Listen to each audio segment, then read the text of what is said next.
Attachez vos tucs. Aujourd'hui, on plonge dans un univers un peu particulier. Ah oui. Un univers qui s'appelle Rince Crème. Rince crème. Oui, c'est un podcast québécois Ouf. et on va s'y plonger en profondeur. J'ai hâte d'entendre ça.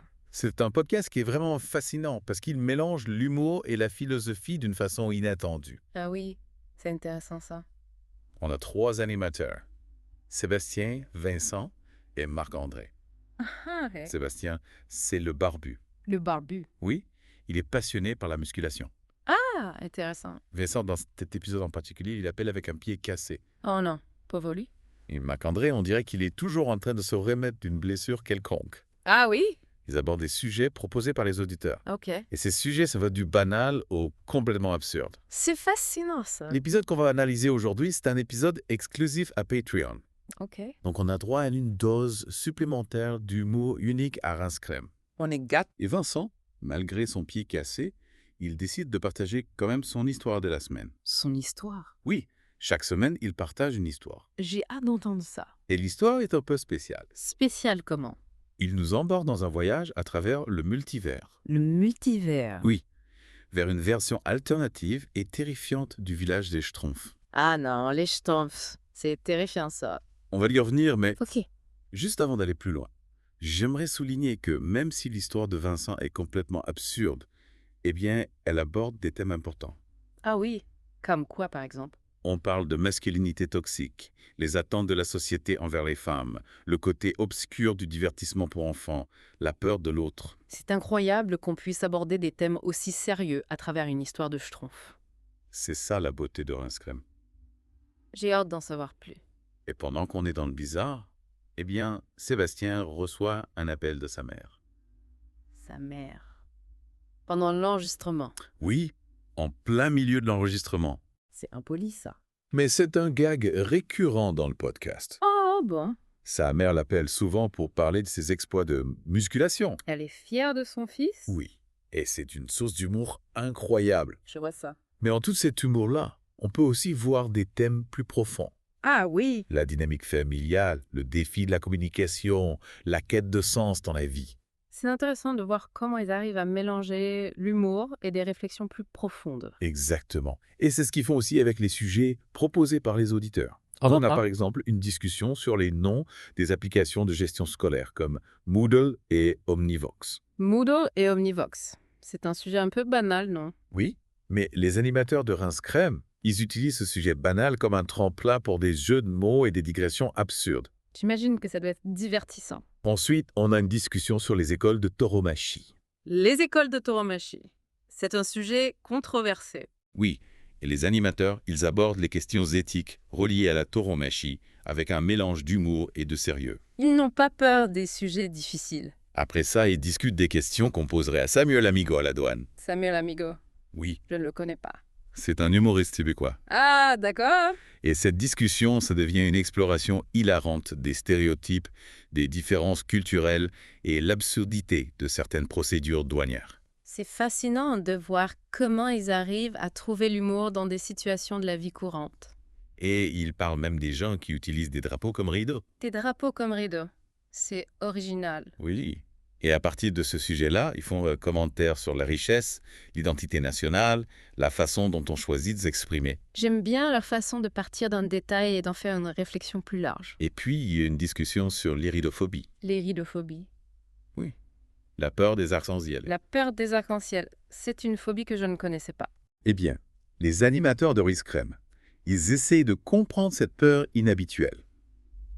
J'imagine que ça doit donner des discussions intéressantes. Ils essaient de la relier à la peur des orages, l'incapacité d'expliquer des peurs irrationnelles aux chiens.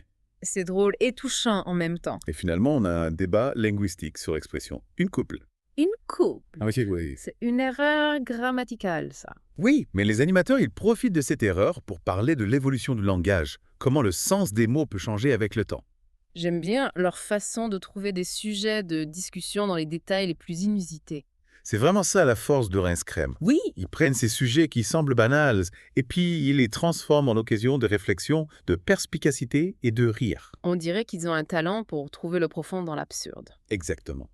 Et c'est pour ça que j'ai hâte de plonger avec toi dans cet épisode de Rince Crème. Moi aussi. J'ai hâte de voir ce qu'ils vont nous réserver. On va commencer avec l'histoire de Vincent, celle du village des Schtroumpfs. Ah oui, les Schtroumpfs. J'ai hâte d'entendre ça. Accroche-toi, ça va être un voyage mouvementé. Je suis prêt. Vincent nous présente une version du village des Schtroumpfs qu'il appelle le village Je t'aime. Le village, je t'aime. Ça sonne bien. Mais attention, c'est loin d'être un village idyllique. Ah bon. Chaque Schtroumpf est une parodie grotesque de son homologue original. Ah, intéressant. On a Schtroumpf Alpha. Le Schtroumpf alpha. Oui. Dans cette version-là, c'est un macho hyper masculin. Un macho. Oui. Il oblige sa femme, la Schtroumpfette, à rester à la maison pendant qu'il travaille. C'est une critique des rôles de genre traditionnels, ça. Exactement. Intéressant.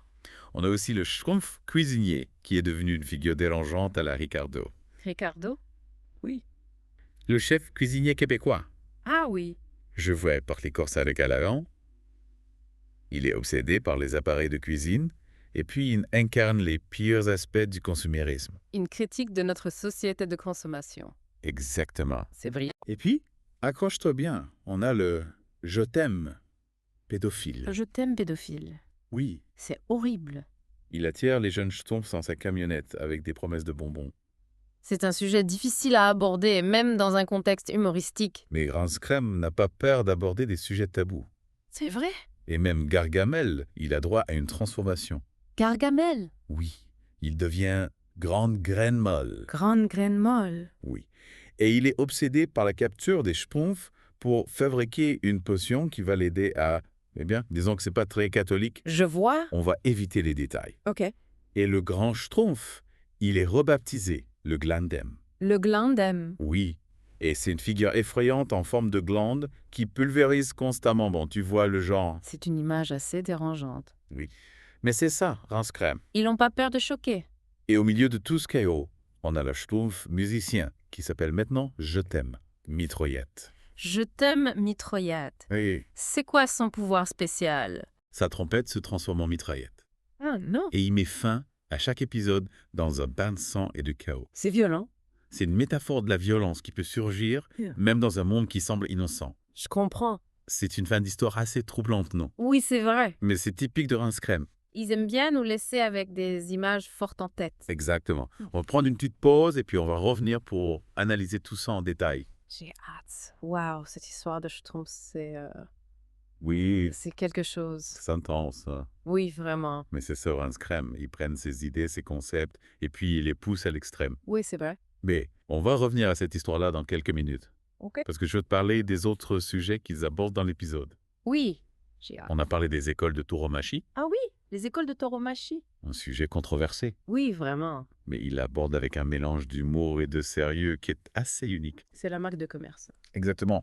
Il présente les différents points de vue, les arguments pour et les arguments contre jugement. Sans jugement. Sans jugement, oui. Oui. Il ne cherche pas à nous dire quoi penser. C'est ça qu'on aime chez eux. Exactement. Yeah. Il nous laisse nous faire notre propre opinion. Oui.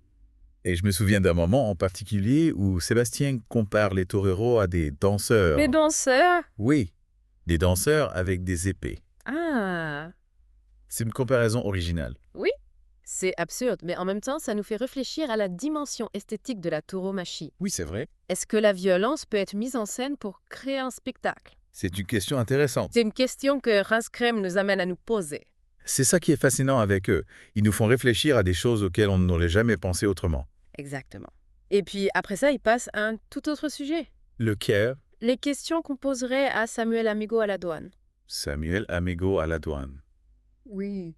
C'est une situation cocasse. Oui. Et ça devient une discussion hilarante sur les stéréotypes, les différences culturelles, l'absurdité de certaines procédures douanières. J'adore leur sens de l'humour. Moi aussi. C'est intelligent, c'est subtil et c'est toujours pertinent. Oui, c'est vrai. Et puis, il y a ce débat sur l'expression « une couple Ah oui, une couple ». Ils partent de cette erreur grammaticale. Qui est assez courante. Oh, c'est vrai. Pour ensuite discuter de l'évolution du langage. Exactement. Comment le sens des mots peut changer avec le temps. C'est vraiment intéressant. C'est fascinant. On a l'impression d'apprendre quelque chose en les écoutant, tout en s'amusant. Oui, c'est ça la magie des Rance Crème. Ils rendent l'apprentissage amusant. Exactement. Mais bon, on va revenir aux choses sérieuses. Oui. On va parler de l'histoire de Vincent, celle du village. Je t'aime. J'ai hâte de l'analyser en profondeur. Accroche-toi, ça va être intense. C'est fou quand on y pense, tous ces thèmes abordés à travers une histoire de Schtroumpf.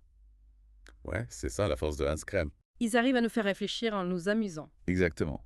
On passe du vide à la réflexion profonde sans s'en rendre compte. Et en plus, ils ne se prennent pas au sérieux. Non. C'est ça qui est attachant chez eux. Ils sont drôles, intelligents, mais ils restent humbles. Oui. On a vraiment l'impression de discuter avec des amis. C'est ça. C'est comme une discussion de bar entre amis, mais en plus intelligent. Exactement. Mais bon, on arrive à la fin de notre analyse. Déjà. Oui. Ah. Le temps passe vite quand on s'amuse. C'est vrai. Mais avant de conclure, j'aimerais te demander ton avis. Oui, vas-y. Est-ce que Hans Krem, est-ce que c'est un podcast que tu recommanderais? Absolument. Sans hésiter. Pourquoi? Parce que c'est un podcast unique en son genre. Oui. On y trouve de l'humour, de la réflexion, de la culture, et surtout, on apprend en s'amusant. C'est vrai. C'est un podcast qui nous fait grandir. Oui. Et puis, il y a cette alchimie entre les animateurs qui est incroyable. Oui. Ils se complètent parfaitement. C'est un vrai plaisir de les écouter. Alors, si vous cherchez un podcast qui sort de l'ordinaire, un podcast qui vous fera rire, réfléchir et découvrir de nouvelles choses, eh bien, je vous recommande chaudement Hans Krem. Allez-y les yeux fermés et vous ne serez pas déçus. Et surtout, gardez l'esprit ouvert, car Hans Krem, c'est une expérience qui peut vous transformer. On ne ressort pas indemne d'une écoute de Rince Crème. C'est ça la magie de l'absurde. Et ça